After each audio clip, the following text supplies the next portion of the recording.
Hello everyone, आज के lecture में हम डिस्कस करने वाले हैं हैमरेज की क्लासिफिकेशन के बारे में। जब भी आपको एग्जाम में क्वेश्चन आए तो आप फ्लो चार्ट की फॉर्म में बना सकते हो क्लासिफिकेशन ऑफ हैमरेज। तो सबसे पहले हम बात करते हैं based upon the nature of vessels, यानी कि जो वेजल्स हैं, कौन सी वेजल से जो हैमरेज है वो हो रही है, उसके आधार पे जो है वो 3 टाइप्स होते हैं। First is the arterial haemorrhage, second is the venous haemorrhage, third one is the capillary haemorrhage. अगर हम बात करें आर्टरियल हैमरेज की, तो इसके केस में जो लॉस्ट ब्लड होगा उसका जो कलर होगा दैट इज ब्राइट रेड। इसके केस में ब्राइट रेड कलर का ब्लड होगा। फिर दूसरी बात करते हैं वेनस हैमरेज की, इसके केस में डार्क रेड कलर का ब्लड होता है। कैपिलरी हैमरेज की बात करें, इसके केस में रेड कलर का ब्लड जो है वो होगा। ब्राइट रेड, डार्क रेड और red colour respectively in case of arterial haemorrhage, venous haemorrhage and capillary haemorrhage. Next बात करते हैं depending upon the timing. Timing के आधार पे जो है प्राइमरी हैमरेज होता है, रिएक्शनरी हैमरेज होता है और एक होता है आपका सेकेंडरी हैमरेज, राइट।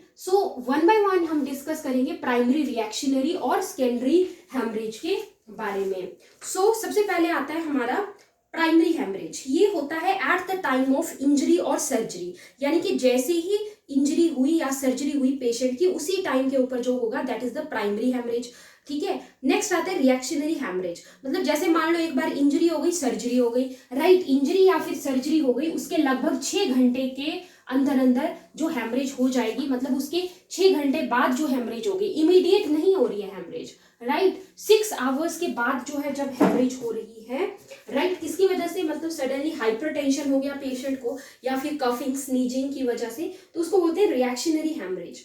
फिर बात करते हैं सेकेंडरी हैमरेज की। सेकेंडरी हैमरेज जो है ये इन्फेक्शन की वजह से होगा। मान लो पेशेंट को इंजरी हुई या फिर उसकी सर्जरी हुई, तो उसके लगभग 5 से 7 दिन के बाद जो है इन्फेक्शन होने की वजह से सेकेंडरी हैमरेज हो सकती है। नेक्स्ट बात करते हैं ड्यूरेशन के आधार पे हैमरेज के 2 टाइप्स होते हैं। One is the acute haemorrhage, second one is the chronic haemorrhage. Acute and chronic haemorrhage. Acute haemorrhage क्या होती है? इट अकर्स सडनली, ये सडनली होती है, जैसे कि लाइक पोर्टल हाइपरटेंशन, जैसे कि पोर्टल हाइपरटेंशन के केस में। नेक्स्ट आते हैं क्रॉनिक हैमरेज के ऊपर। जो हमारी क्रॉनिक हैमरेज होती है, ये होती है किस किस के केस में? पाइल्स के केस में, ड्यूडिनल अल्सर्स के केस में और हेमेचूरिया के केस में। पाइल्स, ड्यूडिनल अल्सर्स और हेमेचूरिया के केस में जो हमारी होती है that is your chronic haemorrhage, ठीक है।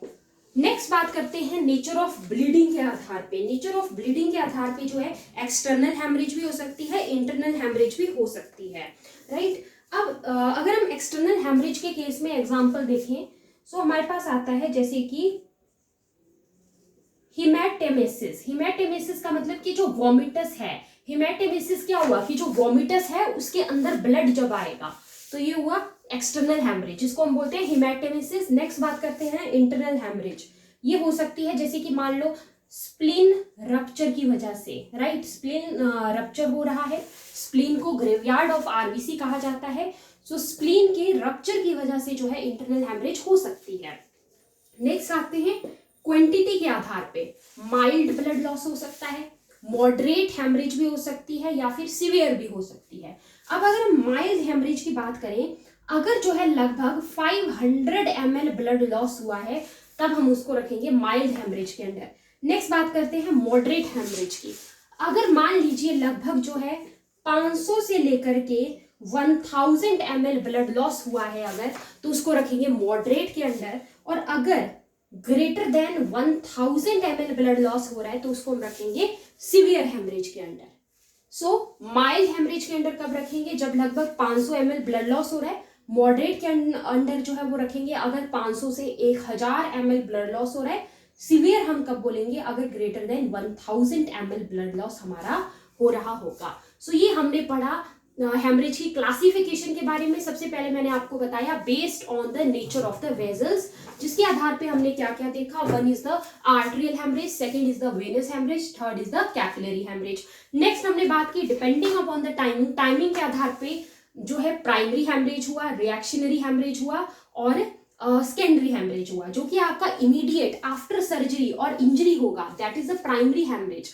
अगर हेमरेज जो ब्लीडिंग है वो अगर 6 घंटे के बाद हो रही है तो रिएक्शनरी हेमरेज, अगर वो 5 से 7 दिन के बाद हो रहा है इन्फेक्शन की वजह से तो उसको बोलेंगे सेकेंडरी हेमरेज। नेक्स्ट हमने पढ़ा ड्यूरेशन के आधार पे, एक तो हमने पढ़ा एक्यूट और क्रॉनिक, 2 टाइप पढ़े, एग्जांपल्स उसके देखे। फिर नेचर ऑफ ब्लीडिंग के आधार पे हमने बात की, एक हमारे पास हेमेटेमेसिस आया, वो आया हमारे पास एक्सटर्नल हेमरेज के केस में, फिर स्प्लीन रप्चर इंटरनल हेमरेज के केस में। Next is the quantity of the blood loss, मतलब हेमरेज तो हो रही है लेकिन कितना क्वांटिटी ऑफ ब्लड लॉस हो रहा है उसके आधार पे हमने 3 टाइप्स देखे, mild haemorrhage, moderate haemorrhage and your severe haemorrhage. ठीक है, तो ये मैंने यहाँ पे आपको बता दिया कि 500 ml, 500 से 1000 और ग्रेटर देन अगर 1000 ml ब्लड लॉस हो रहा है तो उसको हम रखेंगे सीवियर हेमरेज के अंडर, राइट। सो ये हमारे पास हो गया classification complete. Thank you so much.